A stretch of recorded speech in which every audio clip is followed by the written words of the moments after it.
Hello, my name is Annie Kate Raglow, and in this presentation I'm going to be exploring the processes of gentrification. I always thought it was this malicious force that kicked people out of their homes.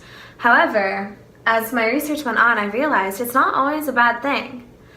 However, there are some negative consequences. So therefore, I beg the question, can gentrification exist without displacement? I'm going to start off this presentation by playing a short clip from Showtime's hit series Shameless, where gentrification is a motif throughout the show that follows a white, low-income family in Chicago's South Side.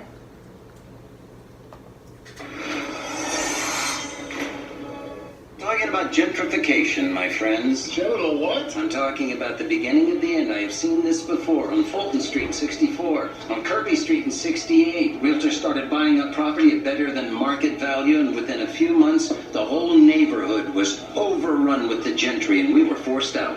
Today, the urban gentry is moneyed lesbians. They knock on your door, they offer you twice what your home is worth, and they do it because they know something you don't. You like this at home? How do you think I'd let him live in my own? Laugh. You won't be laughing in a year, and you won't be able to afford to live here. They move in. All right, I'm going to stop it right there. All right, to give some background to the issue here.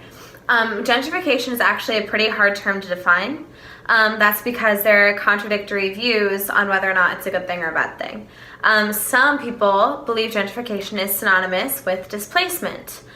Out of 394 public housing projects that were demolished, over 250,000 people were displaced. And then when the projects were redeveloped into new housing, only 14 to 25% of those people came back to the redeveloped site. Other people view gentrification as a strategy, as a very good strategy to keep our cities competitive in this new global economy. To them, gentrification is synonymous with revitalization, renewal, redevelopment, and so on and so forth. The definition I like best is as follows. Gentrification is the transformation of a working class or vacant meaning abandoned, vacant area of a city into middle class residential and or commercial use.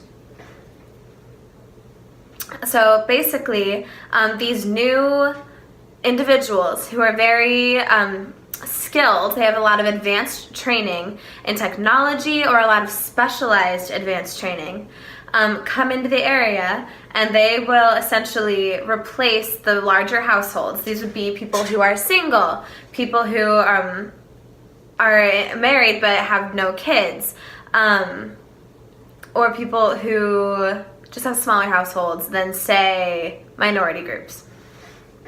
Another thing to address in order to explain gentrification well is the inequality that's going on in America's cities. You have to understand the history of segregation and discrimination in America's cities in order to understand the inequality that still exists today. The rich are getting richer and the poor are getting poorer. Just in 2011, the top 1% of America's earners took home a quarter of the nation's income.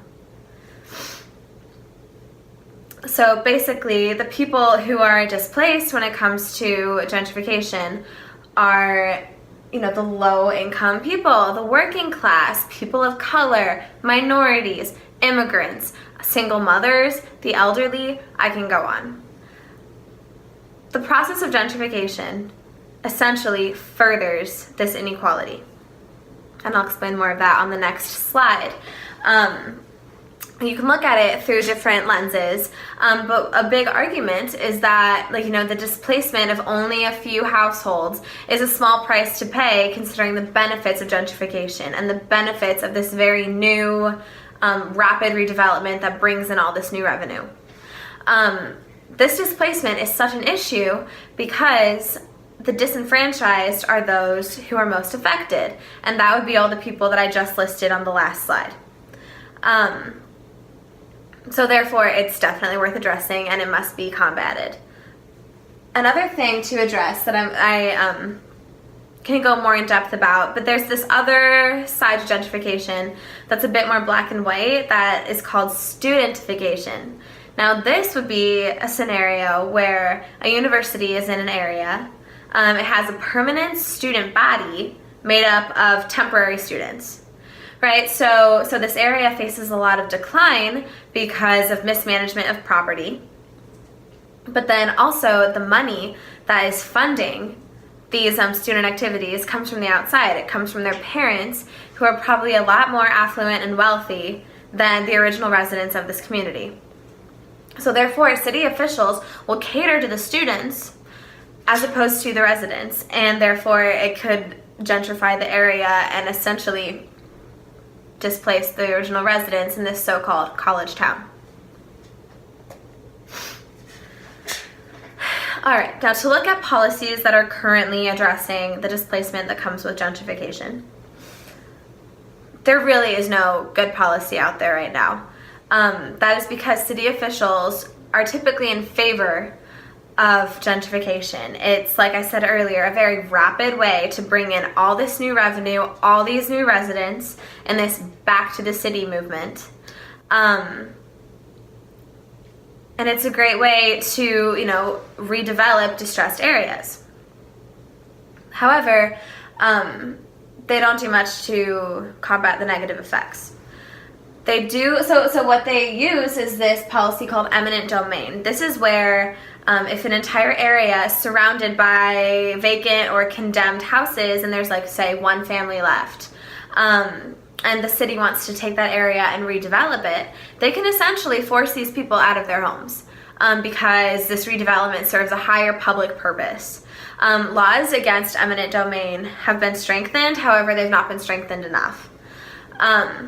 Should gentrification go as it is going without any policy change, America's cities would in fact stay competitive in the global workforce and the global economy. However, the disenfranchised would still be faced with the potential to be displaced and the potential to be gentrified out of the areas where they were born or where they have been living for a very long time. Now, there is policy called Hope 6, and this basically, it's the Housing Opportunity for People Everywhere program. It essentially tries to create these mixed income communities, which are probably the most stable communities possible when it comes to gentrification. The whole intent is to have people who are formerly in blighted areas reap the benefits of the neighborhood effect. Basically, where you live contributes to how you live. So you'll have a better quality of life and you'll feel a little bit safer, perhaps. The issue with this is that they're still relocating these low-income individuals, which I'm trying to avoid in such policy. I'm trying to avoid policy that does displace people.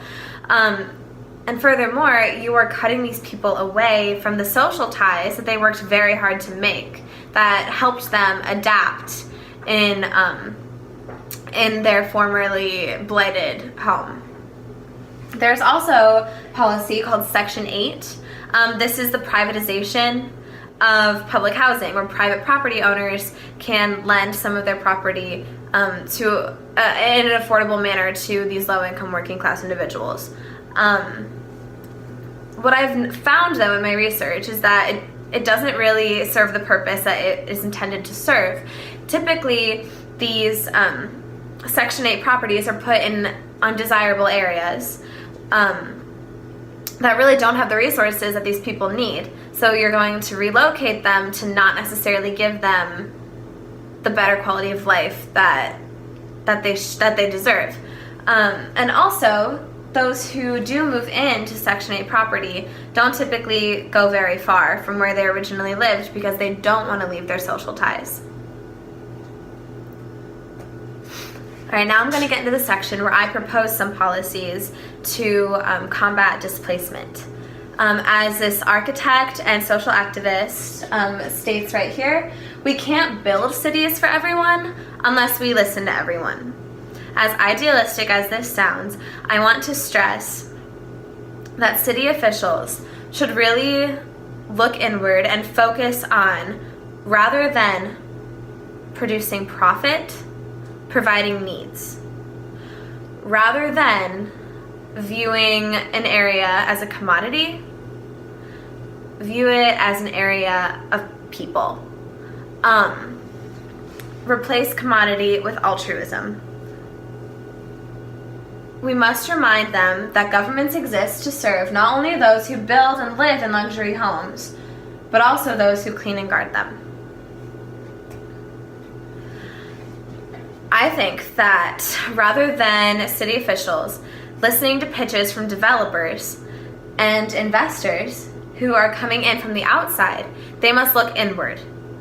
Basically, rather than capitalizing on the land that's close to downtown but far enough away that it's still culturally rich, rather than capitalizing on that land, allow the residents of the area to capitalize on themselves, to pull themselves up by their bootstraps with just a little bit of governmental aid. I'm a big fan of CDCs, of course, of the decommodification of housing, which I discussed a little bit in the previous slide, and also preserving culture. If we displace the individuals that created the culture of the area, then what is the area if not just the next commercial neighborhood? I really do believe that communities, that community development corporations are the best way to work with local organizations, small businesses, banks, and basically help the entire community benefit, because they are going to cater to the needs of the people in that area. A quote that I like to use in presentations like this is that poor people don't hate gentrification, they just can't stick around long enough to get its benefits. Now, in conclusion, I'm definitely fighting for altruism, and I'm definitely fighting for empowerment of individuals.